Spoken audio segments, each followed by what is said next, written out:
ছেলেমেয়েরা, আমাদের ছেলেরা যারা নাকি আন্দোলনের স্ফুলিঙ্গ হিসেবে কাজ করেছে 5ই আগস্ট, এককভাবে তারা এই আন্দোলনকে নিজেদের করে নিতে চায়। কিন্তু আপনারা দেখেছেন, আমরাও দেখেছি, আমরাও জানি যে যখন বিশ্ববিদ্যালয়ের আন্দোলন প্রায় নিভু তখন কিন্তু প্রাইভেট যে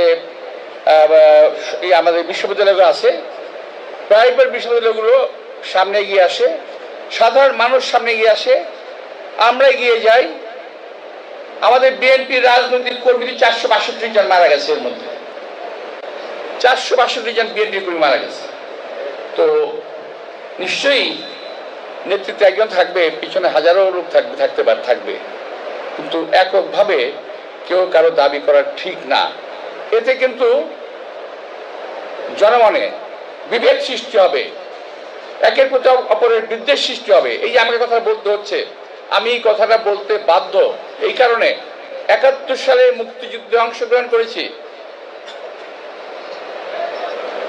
এবং সেটাও একবারে ফ্রন্ট ফাইটে অংশগ্রহণ করেছি, মুখোমুখি যুদ্ধে সামনাসামনি। আমার সঙ্গের বহু সহকর্মী 71-এ মারা গেছে, আমার বন্ধু বান্ধব টোটাল মারা গেছে, প্রায় 3 লক্ষ শহীদ হয়েছে। শহীদের রক্তের দিয়ে লেখা যে সংবিধান,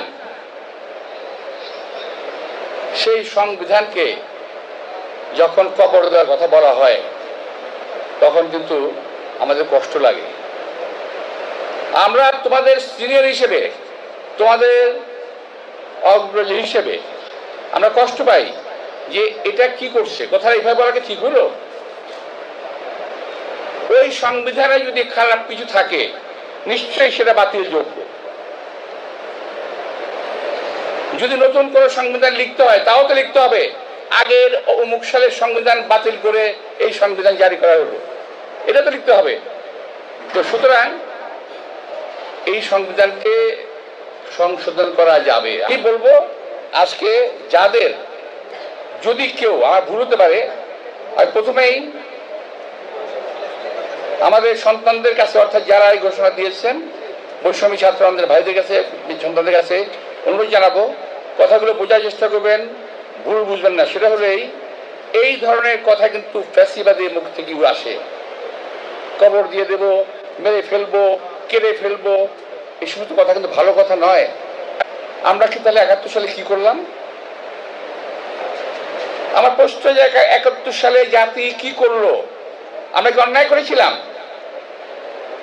আমি জানি একটা পক্ষ বলবে যে হ্যাঁ, ওই দিন পাকিস্তান থেকে বাংলাদেশ স্বাধীন করে আপনারা অন্যায় করেছেন, বলতে পারেন, স্বাধীনতা আছে। কিন্তু আমরা কি অন্যায় করেছিলাম যুদ্ধ করে এই দেশকে স্বাধীন করে?